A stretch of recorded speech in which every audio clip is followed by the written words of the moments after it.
Is Tekken 8 one of the greatest Tekkens of all time? It has now been out for at least a week and everyone has had the chance to either hit the fight lounge, complete the story, or play online, or find a new main and a new character. But in this Cali Q review today, we're going to see where do I rank Tekken 8 when it comes to my favorite Tekken experiences. Now I'm going to have a lot to say in this review, a lot of pros and some cons, so be sure to strap in and have an awesome time. If you're new here, consider subscribing and hitting the like button. Thank you guys for the support. Shout out to my channel members. Let's jump right into the review.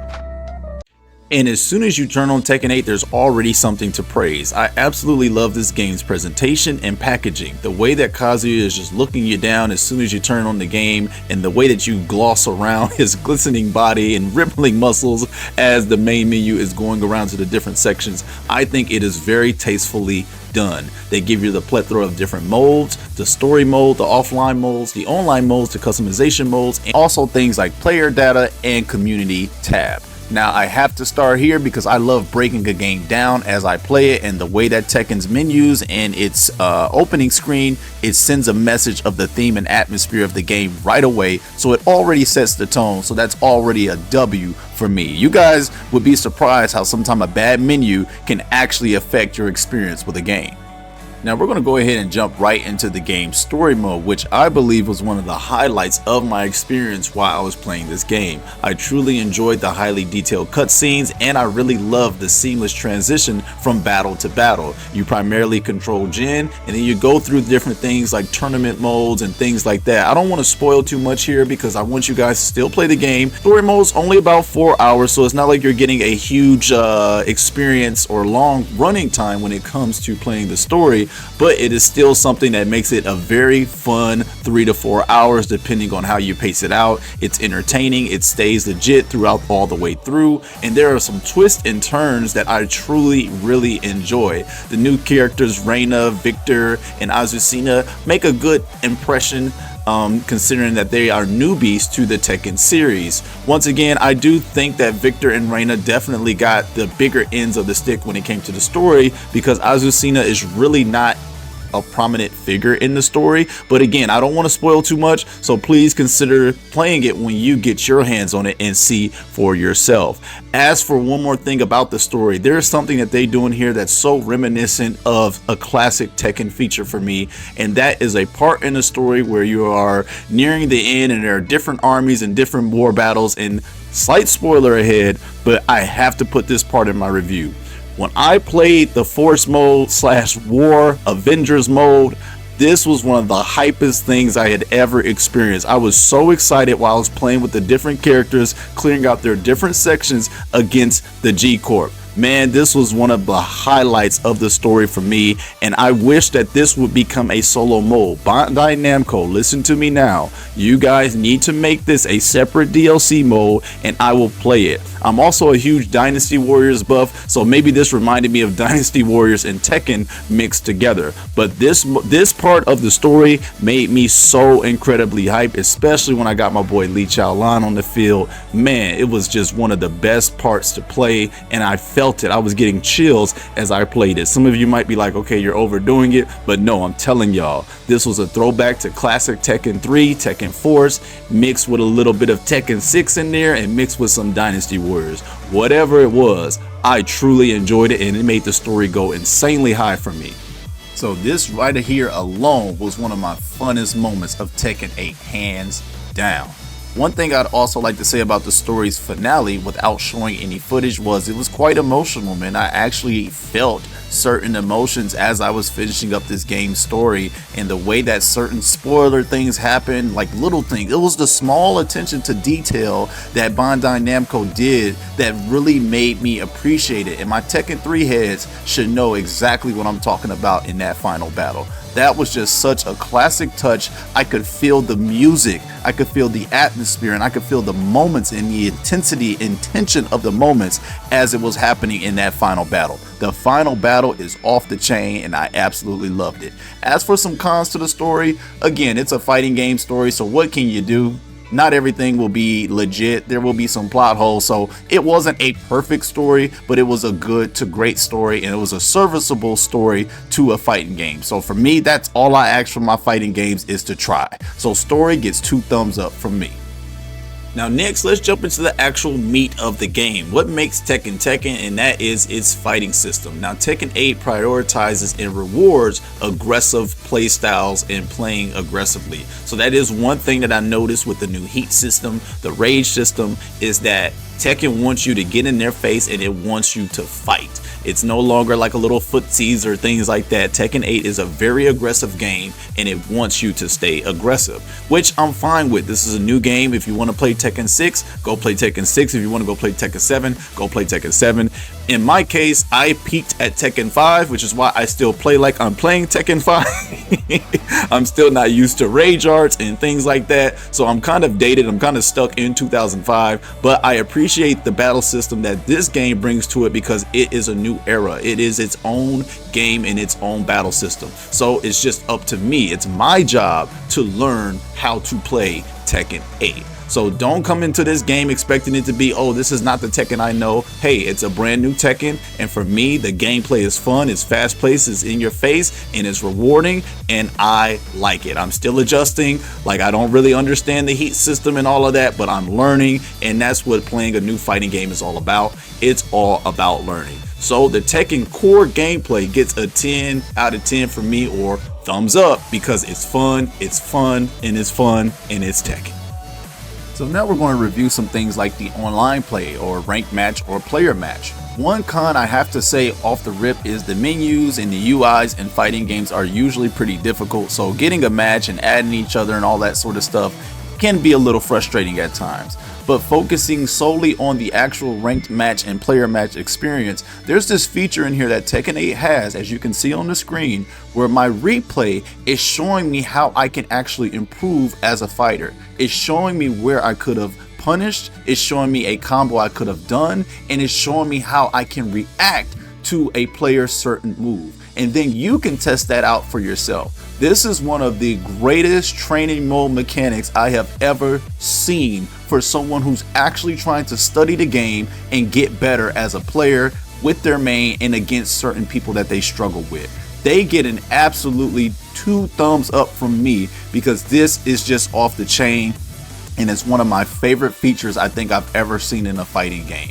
So I don't know if this has been done before, but Tekken 8 gets huge bonus points for me because, as you guys can see, I'm playing online. Online is running silky smooth, by the way. The netcode is pretty good. It had that rough launch day, but after that, Tekken 8 has pretty much smoothed itself out, and I have been enjoying my experience online. But that feature alone makes it all the more worth it to me, and it actually gives me an incentive to want to improve in this game. So I can't tell you guys how much more excited and impressed I am to learn more about my playstyle, learn more about other playstyles, and ultimately become a better fighter in Tekken 8. So this is off the chain, and this is the type of innovation that I want to see from fighting games. Now, don't hold me if this has been done before, but Tekken 8 is the one that has brought it to my attention, so I'll always make this feature synonymous with Tekken 8.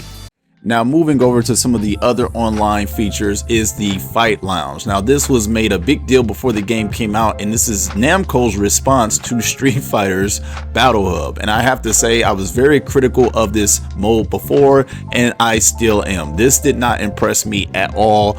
As you can see my character on the screen, why didn't they make it more immersive? Why can't we play air hockey with our friends, or play darts or something, or actually play the foosball table, or play the pinball machine, or heck, let's play Pac-Man? You're Namco. There should have been a little bit more immersion and interaction with this hub, because as it stands, it's just a husk. It looks about as quality as the avatars that are actually in it. So if I'm critical of anything of Tekken 8, it is this Fight Lounge, and because it doesn't even really make it easier to link up with your friends or anything like that. It's all just kind of a slog, and I really do wish that Namco would have put a little bit more thought and detail into the Fight Lounge. This is probably my biggest critique when it comes to Tekken 8, and I do not like the menus. I don't like in the way that the invitation system works. It just all does not work for me.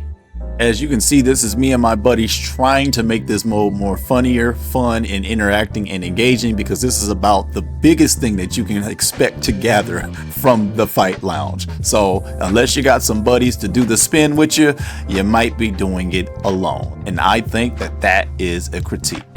Now, moving on to other features of the game like character episodes, I think that this was really well done to have character episodes on top of having a main storyline. It gives you a chance to see what your character's been up to, and you get a prequel and an ending for your specific character, which I think is awesome because it gives you more content to consume from the fighting game. So shout out to them for including actual character episodes to get those classic character endings that we all know and love from Tekken.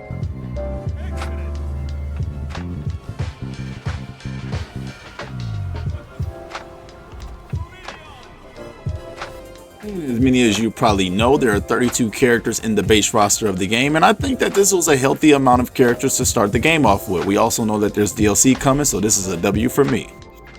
Now, moving over to the character customization side of things, it's pretty cool. It's not as detailed as, let's say, Tekken 6, but I think it still serves a great purpose. And I don't know, man, I have seen some incredible custom user generated costumes and customizations out there. I know someone personally who does awesome customizations. Terry, I'm looking at you. Goku, I'm looking at you.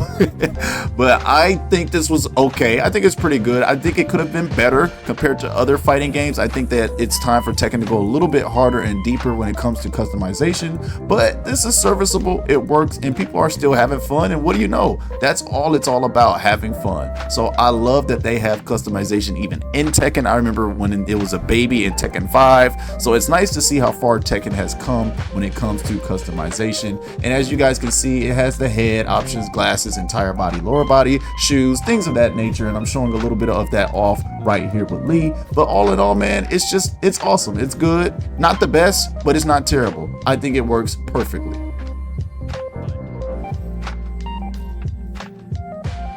I also love that the game features a gallery mode. To me, this is something that just wraps up a fighting game in a nice little bow for me, because I love my gallery modes. I love unlocking things. I love spending in-game money. I love looking at illustrations from different artists. It just reminds me of that era when we didn't have the internet, where we didn't have things or like our phones and smartphones, where we did have to actually just appreciate the art that was in the game without looking it up. So I really appreciate that games and fighting games still put illustrations from different artists, things that you can unlock. People love unlocking things, and I love unlocking things as well. So I'm glad that classic features like gallery mode are still prominent in fighting games. But I want y'all to experience his magnificence in his full glory. So go ahead and just sit here and take this.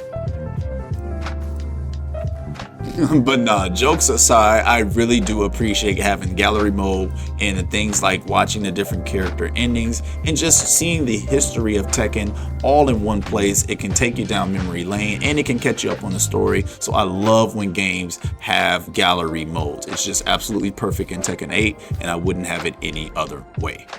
And last but not least is Tekken Ball Mode, which is absolutely still a blast, just like it was all the way back in Tekken 3. Now, I know it's came back a few times over the years, but this is the first official time that it's back in a main title, and it's just as fun as I remember. I love playing this game, so shout out and extra points to Namco for adding some casual friendly modes just to break up the fighting here and there. And it's still just as fun and quacky and quirky and stupid as I remember from back in the day. So for me, extra points for putting in modes like Tekken Ball Mode, Namco. Excellent job. So Callie, all of that is nice and good and fine and dandy, but what are you looking to give Tekken 8? And guys, wrapping up my review, I have to say, I'm going to go ahead and give Tekken 8 10 out of 10. I really enjoyed this game. I know we're only a week in, but I'm sorry, this is one of the best Tekkens that I have ever played.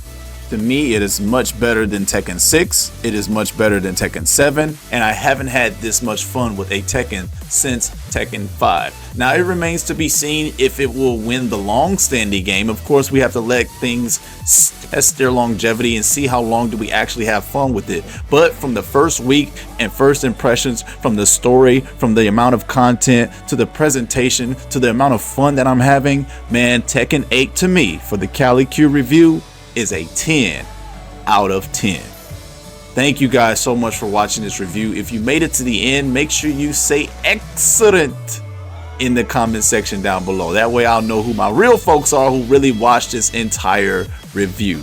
Man, I love y'all. Go keep enjoying Tekken 8, fighting game fans. We are eating so good right now, and I'm gonna leave you guys with a message from our sponsor, the one and only Excellent One.